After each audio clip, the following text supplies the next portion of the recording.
Hello, West Ham Network. It's Holly, and I hope you are all having a brilliant day. So, David Moyes went on the overlap, and this interview was released today, which has already gained a lot of media attention. And this is because he spoke very honestly about the behind the scenes workings at West Ham, as well as his experiences with the owners, contracts, the role of managers, head coaches, and technical directors. So, a lot was discussed, and a lot that I guess hasn't been common knowledge. So, to be completely honest, I thought the whole interview was absolutely fascinating, just hearing what he had to say. And what we're going to be doing now is we're going to be running through a few of the key parts of the interview, dissecting it in a little bit more detail, and then asking for your thoughts, as well as giving some crucial context that wasn't necessarily mentioned in that overlap interview, but does give a lot more detail as to the situations that were going on behind the scenes at the time period in which Moyes spoke about, and I'm sure you will have seen on a lot of social media being spoken about today. So let's get started, but drop us a comment with your take on everything that Moyes had to say, the whole situation. And if you enjoy this video, please do give it a thumbs up to support the channel. So without further ado, let us begin. Now, they started the interview by chatting about how it used to be the manager in control and how this is actually changing. So Moyes said that he thinks that managers' roles are starting to really be diluted with the likes of technical directors. And he said that the manager ultimately still does need that overview on everything, even if they've got different people to help and different people to coach and different people to assist with bringing players in. And that if someone's a technical director, often they still don't want to make that final call on signing someone, even although that is what their role technically was. So he was saying that even if he went to a technical director and said, so you want to sign this person, they wouldn't necessarily want to take the overall responsibility to be the one that made that decision. And he also mentioned that these people haven't always had a professional career or experience that means that they're good at knowing exactly what to do. And he was saying that obviously being good at analytics doesn't mean that you understand the situation and what you need as a club more than somebody who has been heavily involved in the game for a long time and is kind of ultimately responsible, I suppose, for the results. And he highlighted that managers have been dealing with contracts and agents and all the things that come with this for 20 plus years. So they're in a good position to be able to lead from a technical standpoint, even if they do need some extra training to be the best sporting director possible. So he spoke about the potential of some of these ex-managers almost specializing in becoming technical directors, which I think could be a really interesting angle to the way that we approach football, because I definitely do understand you can be really good at business, but having that managing or playing background can only be a good thing on top of it. But it's definitely, you need a lot more training, like Moyes was talking about, to be able to perfect that. So now we're going to go on to one of the other topics that he mentioned. So Moyes also spoke about the changing roles in football and what this means for trust in the managers. So we're going to have a little look at this comment here. But he was speaking ultimately about when he was at Preston and Everton, he used to enjoy popping into football clubs like Wigan that were nearby, and he might just spot a player with potential, or he might see a new corner routine that would help him. But ultimately, his love of football meant that he loved to constantly learn, have an oversight on everything, and find ideas which he could then implement. But what he was saying was that the manager had to oversee all these moving parts to fully understand and get the most out of everything that they were able to make happen on the pitch. And that's one of the things that you would ultimately be missing if you just had a head coach who was only responsible for taking players that he was given and just dealing with that having more of an overview on everything can only be a good thing, which I do agree with. But as we know, we're now switching to this head coach, this technical director kind of setup, which a lot of clubs are, where you're almost segmenting what each person's responsibility is.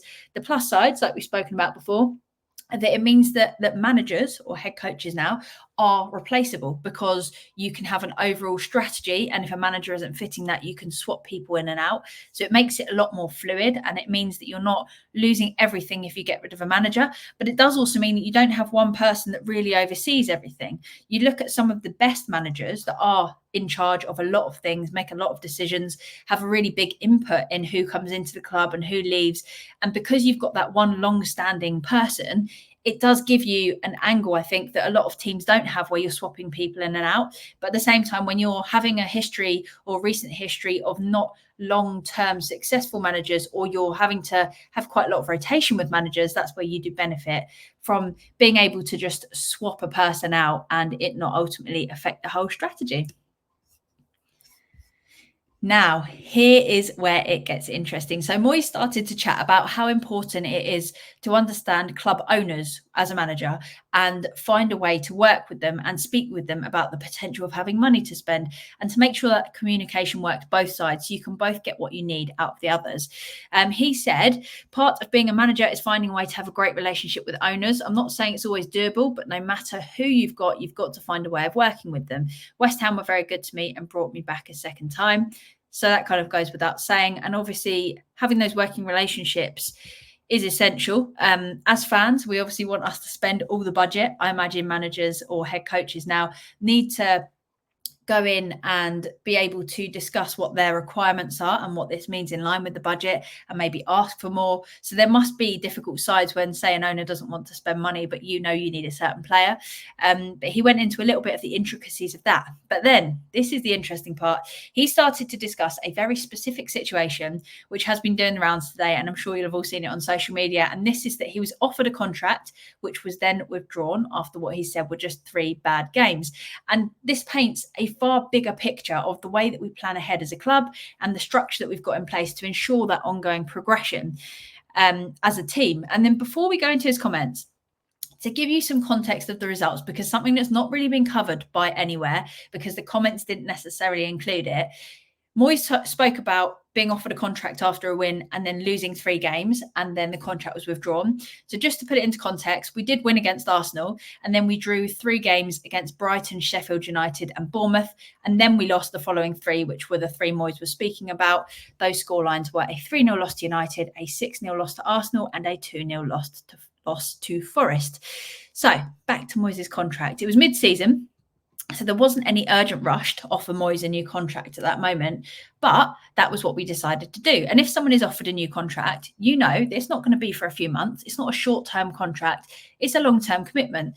And yet, after those 3 bad performances that didn't go our way, we withdrew that contract and decided that we didn't necessarily want to commit to him long-term. So as I said, it was kind of 3 draws that we would have hoped to have got points from, and then 3 losses as well. So that whole situation, given that we've offered a long-term contract, or a contract that, and I'm not saying long-term as in like 4 years, but something that's going to last at least a season, we've offered this contract and then just torn it up and gone, actually, no, we didn't mean what we said. And it does feel quite short-sighted. You would think that you would either trust in a manager as part of a long-term vision that you've got as a club, or accept that there may be difficult spells, but that they are the right person to carry the team forward. Or you don't think that they're the right man for the job. And in that case, you shouldn't be offering new contracts. So for it to feel like giving a contract was such a flippant decision, it seems mad. And it just paints a picture of a lot of uncertainty behind the scenes, which can't have helped the way that we were working and the results that we were getting at the time. And Moyes did mention that at this point, things became more difficult, because I imagine him and the managers wouldn't have been seeing eye to eye as much. But he said that he's got no animosity about the situation. And on top of this as well, Moyes spoke about how the situation becomes a lot harder to do well when it's obvious that you're leaving. As your contract runs down, naturally, you do get to this point.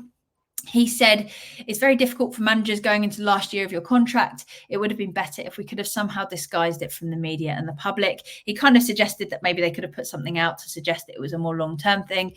And we saw what happened. The fan base spoke about Moyes and his situation constantly. There was a lot of frustration and negativity surrounding everything that he did. And as a result, everything that happened at the club, whether it was a win, a draw or a loss, we saw how much all the coverage was just based around Moyes' future, what this meant. And ultimately, we weren't getting points, which then continued to impact us until the end of the season. And it definitely didn't do us any favours having this media circus just around everything that was happening at the club and the whole storyline sort of being fixated on the future of Moyes, as opposed to being able to focus, I suppose, on the results and the actual football side of things. But yeah, the reason that this has been brought up so much today is because it seems pretty crazy to offer a manager a contract. It's not like a regular thing that managers will get offered a contract. So to offer somebody one, and then after, let's say, he was saying 3 losses, but I'm going to say 3 draws and 3 losses. Obviously, very poor bit of form. But for those 6 games to impact you going from this is the guy that we want to carry the club forward to this is not the guy that we want to commit to at the moment, and we'll see what happens at the end of the season. It feels like a big thing, because if you're that uncertain on somebody, that a few games that don't go your way can completely change your mind. It feels like we probably shouldn't have been settling at that moment in time anyway, and probably should have waited till closer to the end of the season where we could have made an informed decision on it, in my opinion. So that's why it's done the rounds so much, because that doesn't really happen. And to give somebody a contract and then pull it back is mad. Obviously, he hadn't signed it at that moment in time because, like you said, the actual deal was not that favourable for him. And at that moment in time, with everything that was going on and all the scrutiny, he wasn't sure if he was the right guy for the job. So it wasn't that just that the contract wasn't good, but also that he wasn't sure that he was right for the job, which was exactly what fans were saying at the time. So he'd not signed it, and then they took it back. But it just feels crazy that you would do a complete U-turn when it comes to the guy that is ultimately leading the future of the club and your entire next season and what that's going to look like. So those are the main points from the overlap interview that did come out today. I would definitely recommend, if you haven't already, giving it a watch on YouTube. I think it was 1 hour and 15. It's called Stick to Football. And it's just really interesting because it gives you a proper insight from a manager's perspective, and one that's been so close to the inner workings of the club for so long, of, I guess, the other side of football that as fans we don't see. We see the frustrations, we see the results, the players, the way we perform, what we think is responsible for that. But I suppose there's so much that goes on behind the scenes with the structural side of it. It was just really interesting to hear a little bit more about that. The question that I've got for you, and today's a good one, how do you actually feel about all of this? Did the club do the right thing to pull the contract when they did after those games, those 3 draws and those 3 losses? Or was it crazy to even offer the contract in the first place? Should it have not been done? But drop us your thoughts down below in that comment section and let us know what you think. And make sure you hit that thumbs up button, of course, if you've enjoyed this video, to let us know that you've liked it. And if you're new around here, hit that subscribe button. If you fancy treating yourself, we've even got a subscription that you can subscribe to. You can go into monthly prize draws. You can enjoy weekly podcasts. You get exclusive content. It's an absolute joy, and we'll see you over there if you do that. But that's all from me for now. Have an amazing day, whatever you're up to. And until next time, you know how we're going to sign off. Come on, you Irons.